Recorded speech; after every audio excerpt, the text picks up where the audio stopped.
فور إغلاقه تحول إلى مرتع للمنحرفين، وأصبح المكان أشبه بجبل من النفايات ينتشر فيه الحطام والحجارة وتسكنه الفئران والفضلات.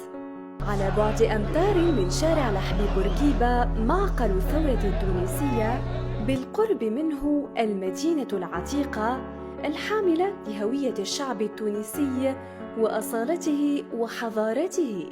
وفي قلب المدينة العتيقة بالعاصمة تونس، وليس ببعيد عن جامع الزيتونة الذي ذاع صيته في العالم العربي لمكانته الدينية والعلمية والتاريخية، تحتل محلات بغاء رسمية نهج زرقون بزنقة سيدي عبد الله قش. وبعد أن شلت حركته مع تصاعد موجة الخوف من عدوى كورونا وقيام جهات غير معروفة بتدميره وإجلاء النساء العاملات فيه، تحول المكان المثير للجدل إلى بؤرة فساد جديدة يطغى عليها التلوث والانحراف والإجرام.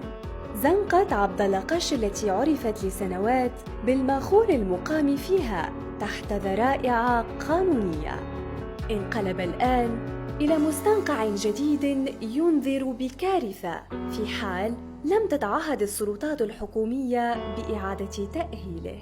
وقد سلط البرنامج التلفزي بلا قناع الضوء مؤخراً على وضعية هذا المكان الذي شهد أحداثاً متنوعة وغريبة ترويها إحدى العاملات به. باش يسكروه معاهم، باش يسكروه. انا ماذا بيا وصلت له، انا ما توصلوش حتى بنيه اخرى، ما توصلوش حتى امراه اخرى. انا لا يوصلوا بشر، وصلت وانا وصلوا له زملائي، غروا بينا احنا صغار. وما تقوليش شكون وقفنا، الحكومه بيدها ياخذوا في الفلوس ودخلونا. بنات يقراو بالباك تشوفها تبكي عليها. الشعر والزين ونعين وبنات عائلات حط وتم جمله. اصطادوا فيهم من قاوي لقاوي، يمشوا للفاك، يمشوا للفاك قدام المكاتب الكبار اللي يبدو يصطادوا فيهم، حيث كانت شاهدة على جرائم بشعة ومتعددة كالقتل، الاتجار بالأشخاص، تعاطي المخدرات، واستغلال القاصرات.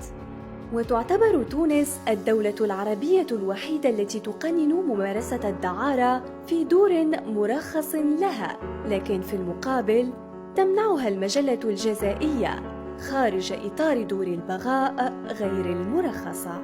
فبخصوص الدعارة المرخصة فقد بدأت منذ عهد الاستعمار واستمرت بعد الاستقلال، وتفرض أجهزة الدولة رقابة أمنية وصحية مشددة على بيوت الدعارة المرخصة لضمان عدم انتشار الأمراض المنقولة جنسياً.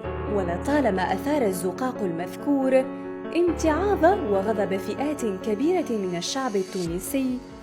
احنا ماذا بينا دي ما يسكن فيها حتى حد وما يخدم فيها حتى حد، فما ناس في شارع حبيب بورقيبه وفي البلايص الكل ملوحين في الشوارع. ظهر لي كي تعطيه انت تقول له نظفك البيت وارقد فيها، فهمت؟ تصرخي بلاصه منزوسه هذايا. عسى أن تتغير نظرة الناس للحي ويتم استغلال المكان في أنشطة هامة ترقى بمكانة المدينة العتيقة التونسية.